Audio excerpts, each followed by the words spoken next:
Walang hamo, part 2 na tayo ng MRO mga trupa. Meron akong tips and tricks na ituturo sa inyo kaya panoorin hanggang dulo. Purify pala na spell gamit ko dito para mahirapan si Gwen.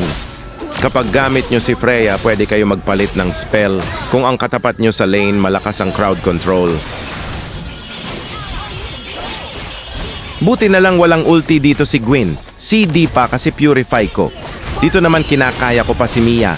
Pero nung nagkatapat ulit kami, naka-Wind of Nature na pala siya kaya ako pa na take down dito.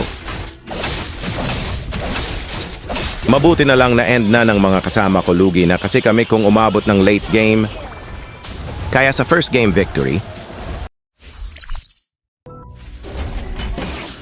Second game, nag-Freya core naman ako. Ang rotation ko early invade para malaki agad ang lamang ko sa core ng kalaban. Tips ko sa inyo, gawin nyo lang ito kapag assassin ang core ng kalaban para big chance na blue start sila.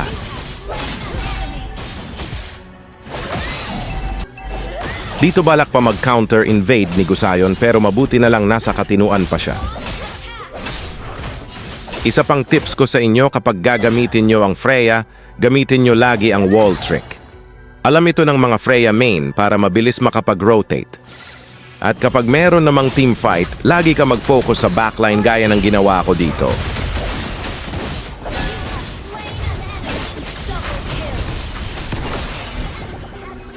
Napansin ko naman na walang pwede mag-zone. Kaya inuna ko core nila, bibigyan ko sana si Gusayon, pero nakatakas pa.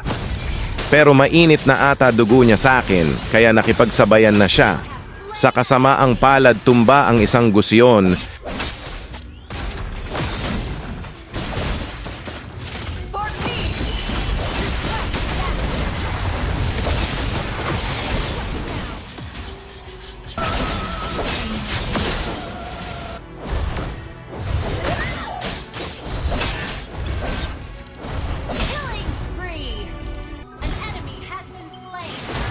At dito nagmamarcha na ang Lord kaya nagsama-sama na kami.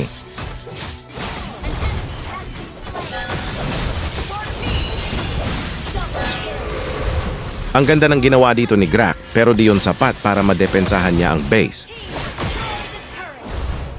Dito humahanap lang ako ng tamang timing para makapag-tower lock.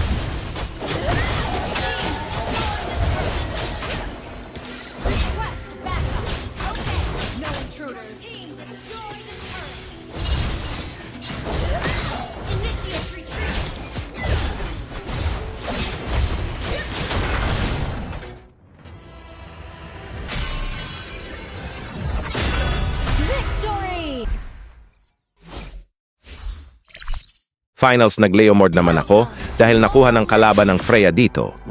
Una kong dinalawan si Guinevere para makasama siya sa turtle fight.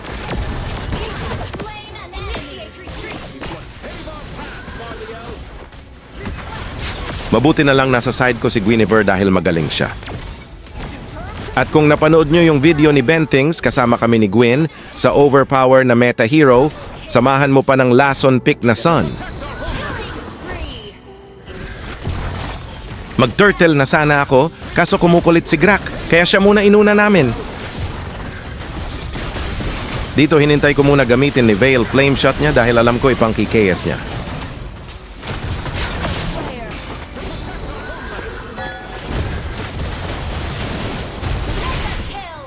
Dito nirekta na namin sa base at tamang micro naman ako para hindi ako mati-take down.